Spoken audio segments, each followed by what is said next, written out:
Rakhak. To what extent is your personality false? Channel AS. My dear Earth friends. This is Rakhak speaking. I am grateful for this opportunity, and feel humbled that out of the countless beings who would love to be channeled, I am the one who is chosen for today. Seriously, you have no idea how many beings would love to send a message to Earth, to give advice, to share stories, to tell you how much they love and appreciate and respect you. Today I would like to discuss, to what extent is your personality false? And I'm asking the question in this way because almost certainly your personality is false to a greater extent than zero. I'm calling those parts of your personality false that were created as a coping or a defensive mechanism, to deal with fear or pain or pressure or indoctrination.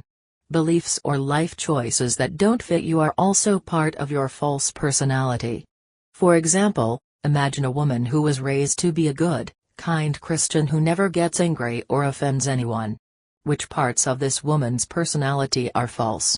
Well, it depends on the woman. It's possible that incidentally, being a good, kind Christian woman is almost exactly what she resonates with in this life. In this case, very little of her personality may be false.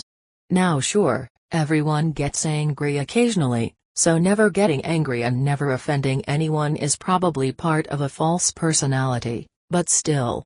On the other hand, it's also possible that this woman had the pre-birth intention to be a piercing, rationally minded, atheistic, investigative journalist who asks tough, possibly unkind or offensive questions to people. In this case, if the woman actually adopts the kind, Christian woman personality who never offends anyone, and she might, then pretty much all of her personality could be false, and that might lead to psychological problems, anxiety, substance abuse, annoying unhappiness or emptiness, etc. Or she might rebel very hard during her teenage years, or she might experience a severe midlife crisis. This is why it's best to give your children room to express themselves and be themselves and explore and find themselves, and not push them too hard in any particular direction. If you allow that, and if your children are loved and taken care of, then probably a relatively small amount of their personality will be false, although it might still be the case that your child came in to be a reformer or shaker-up of the system, and so they're not ever going to fit in and be satisfied in a world like Earth. Some people have the choice between adopting a false personality and just not fitting in with society at all, and that can be a tough choice. Now in most cases, a child gets damaged to a relatively large degree, more than you're perhaps aware of, because parents have to push their children into a mold so that they'll fit into society, which is seen as normal and necessary but can actually be quite damaging for the child. As a result, a child may grow up with a relatively large false personality. Let's investigate to what extent you have, or grew up with a false personality. I would like to invite you to answer the following questions for yourself. Feel free to pause this message, answer a question and then unpause the message. Does it feel like a burden to occasionally more or less have to keep quiet about your true beliefs, because normal people are aggressively close-minded? So for example, if you're adopting a false, polite, normal persona at work because the people there wouldn't accept the real you, then that might be causing you inner pain. Even though that's probably also necessary, and I wouldn't recommend being excessively open at work. To be clear, you're not doing anything wrong if you hide your true self at work, that may be necessary. But if you're hiding your true self at work, and if that causes you emotional pain, then that's good to be aware of. Awareness is the first step towards decreasing your suffering, after all.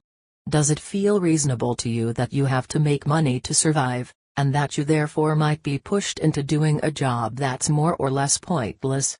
If that feels unreasonable to you, then even having a job might not be a part of the real you, even though it might be necessary regardless. This is the paradox of living on Earth. You might have to do things that go against your nature just to be able to afford food, because Earth's society is so twisted. So I'm not saying to quit your job today, I'm not saying you're doing anything wrong, but if needing to have a job is causing you inner turmoil then, At least it's good to be conscious of that. Next up, were you allowed to be angry as a child and teenager? Were you allowed to cry? Were you allowed to rest and more or less do nothing for a while? Were you allowed to fail? Are there any other emotions that you weren't allowed to have as a child? Did those emotions or desires become subconscious or repressed? Do you have inner parts of yourselves who still have those desires? Were you allowed to pick your own religious and spiritual beliefs as a child, or were you more or less pushed into a specific belief such as Christianity or atheism? Were you allowed to pick your own left versus right political preference, or were you more or less told that this side is noble and right and that the other side is evil and stupid? To what extent were you allowed to say or express things that your parents disapproved of? To what extent were you pushed to be a model child, or a child that your parents could be proud of? Did your parents push you in certain directions to mitigate their own fears? Did you receive sufficient unconditional love and freedom as a child? Now let's ask a few more questions about your current adult self. To what extent do you dare be authentic, even if it upsets others or make you look a bit crazy in the eyes of others? Are you comfortable with your inner masculinity and femininity? And are you sure about that? Are there some parts of it that you're in resistance to? To what extent are you suffering from learned helplessness, the idea that you're unable to create positive change? Do you feel comfortable with giving up the familiar and with making drastic, perhaps scary changes at the appropriate time?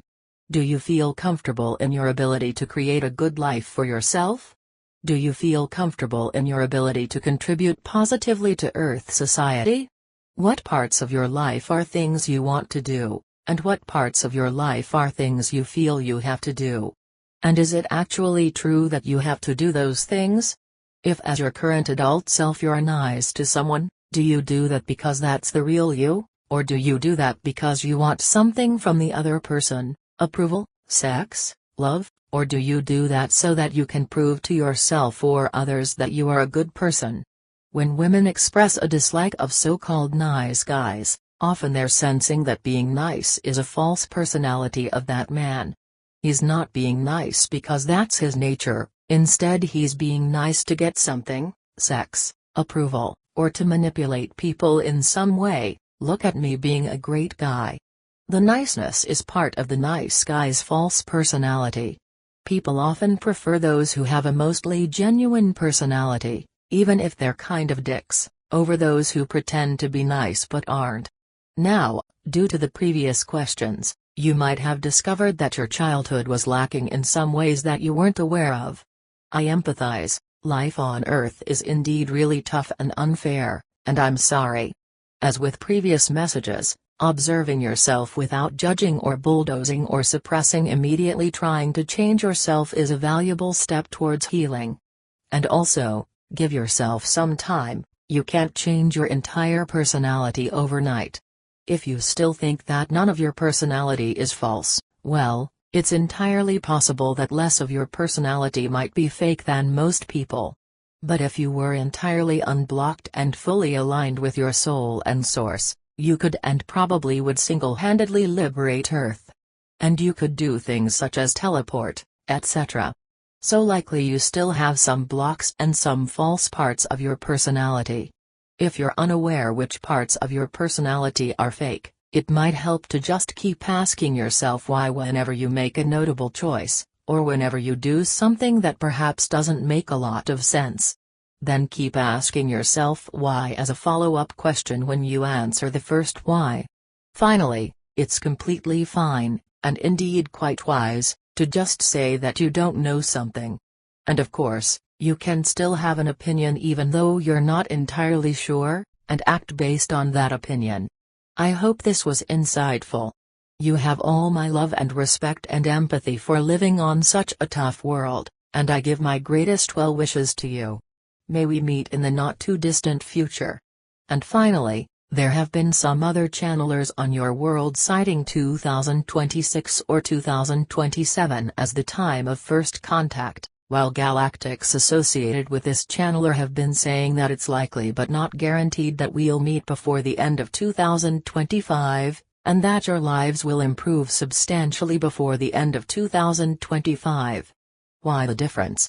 Well, the future isn't actually set in stone, because you have free will.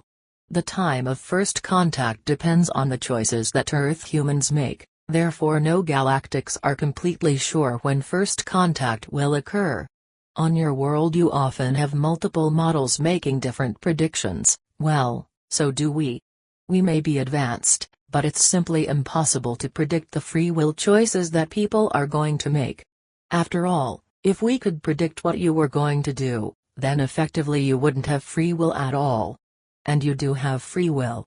That said, our likely but not guaranteed 2024 or 2025 prediction might look like public and open first contact, or it might look like galactics contacting those Earth humans who are awake enough, which includes lots of people who are currently tuning into this message. Hence Haken's earlier suggestion to form small groups interested in meeting up. So both predictions could come to pass if we end up contacting Earth humans who are ready in 2024 or 2025, and then land publicly in 2026 or 2027.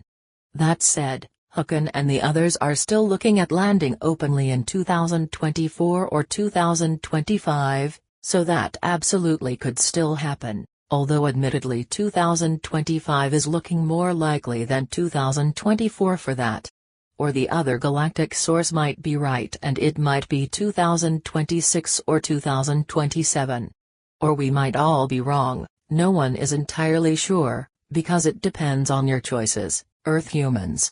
The only thing that I am sure of is that you will be free, in the not too distant future.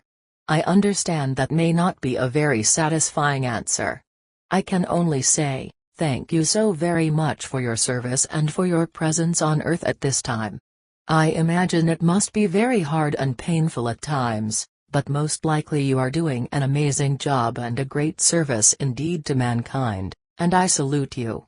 With love, Rakok.